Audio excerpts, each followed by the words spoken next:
Welcome, fellow Phoenixes, to the Spiritual Phoenix Podcast, where we make a daily offering to the divine by putting our past on the pyre, searching the smoke for spirituality, turning the ashes into art, adapting isolation into connection, and manifesting mental wellness. I'm your host, Ross Cessna, and I'd like to take a moment and focus on what we're grateful for today.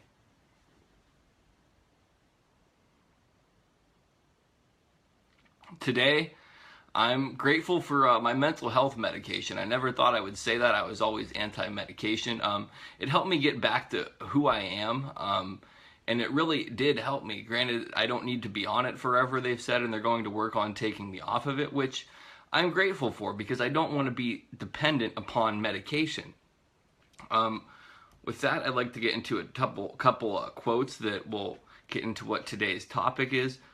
Never be bullied into silence. Never allow yourself to be made a victim. Accept no one's definition of your life. Define yourself. And that was said by Harvey Fierstein, I think. I don't know if I pronounced his name right. The next one is insanity. To construct a picture of one's life by making inquiries of others. And that was said by Philip K. Dick. And today's topic is about being yourself. I am not a person, I am a spiritual being in a human form. Person is derived from the Latin word persona, which means a character or a mask. A being is the act of to be, therefore I am what I do. And it was very difficult for me to be myself because growing up I was always told to be this or to be that. I needed to do this to get what I needed, what I wanted. Act this way, put this on this resume, do this, do that. And I've really come to the conclusion that that was part of my problem, was always trying to fit into other people's boxes.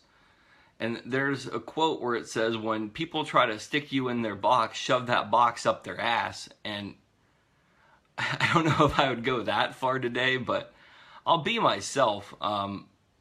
And the thing is, when you try to people please, it doesn't please anybody because then you're miserable and nobody's still going to like you. I mean, not everybody's still going to like you. You can't please everybody. And when you start to be yourself, you please yourself. At least one person's happy. I've really been in lots of different social groups at various times in my life, and I defined myself by who was around me and what they told me about myself. When it came to starting my music, when I was 18 or 19, my ex-girlfriend at the time would put me down, make fun of me. When I told her the type of music I liked, she would make fun of that. And you know, people are gonna make fun of you. I mean, it's part of life. You can't expect the world to change that. That's an intrinsic part of human nature, unfortunately, is to pick on other people, because when they can make fun of somebody or put somebody else down, it makes them feel better then. I really strive to not do this. I'm not always successful. It's something I need to work on still personally. I'm definitely not as vicious as I was, and sometimes I'm being playful, but the thing that I keep realizing is sometimes what's playing to me other people take seriously, because I've had people say things to me where they were joking and it was very offensive to me. And the difficulty with being vulnerable is when you put yourself out there, then not everybody, some people will attack you and they will pick up on things that you're sensitive about and put you down for it. I had an occurrence this past week where I shared some of my poetry and somebody basically said, "Oh, you think you're so clever, blah, blah, blah." And it's not that I thought I was clever, I just wanted to share it that way.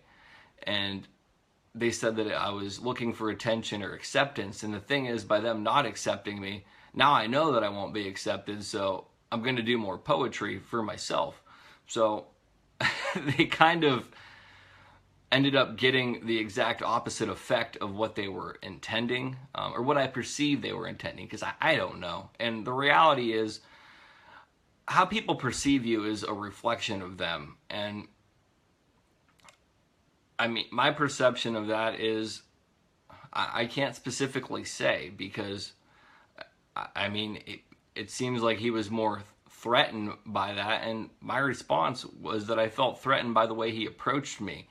And there was some other occurrences with this individual where it really, I basically told him what he wanted to hear, and that's one thing that I can't do in recovery from addiction or mental illness is be somebody that I'm not, because that's part of my quote-unquote disease. And there's some problems with other people judging you as well. I mean, because people have different perceptions of what you're doing, and they're not in your head. They don't know all of your actions. Granted, you can't perceive everything you do in the absolute reality of it either all the time because of cognitive dissonance and just an error of perspective. The thing is, you have to live a life that you're happy with, and it's somewhat easy to conform, but it crushes your soul. And being yourself can be difficult because other people are going to want to hose you down and put you back in the box that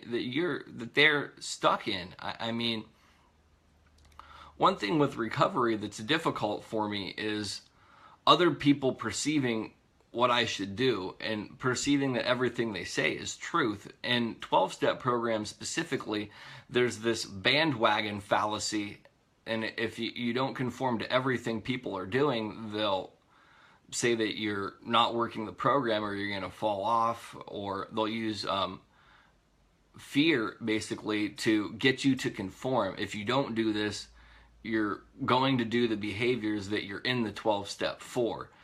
Or they'll say that all of your behavior and things like that is relative to your disease, as they call it. I don't think that that's 100% accurate. I think some behaviors are just behaviors, and I think that labeling everything that somebody doesn't like about you as a disease is dangerous, and it becomes who's judging you. I mean, people will say in recovery, you know, you have disease thinking, and it's like, well, so do you. I mean, you have to live a life you understand, you respect. You're the one who has to live with the results of what you're doing. And that doesn't give you carte blanche to be an asshole by any means. Because for me personally, maybe this isn't true to everybody. When I hurt people, it doesn't make me feel good. When I act like an asshole, it doesn't make me feel better than. It makes me feel like an asshole. I mean, I guess some people are still in that situation where they can do those behaviors and feel good about themselves or feel better than. And I mean, that's them. For me, I can't do that anymore, because when I do, it hurts me. And granted, I still occasionally fall in the trap of poking fun or spinning things around, but I need to stop doing that.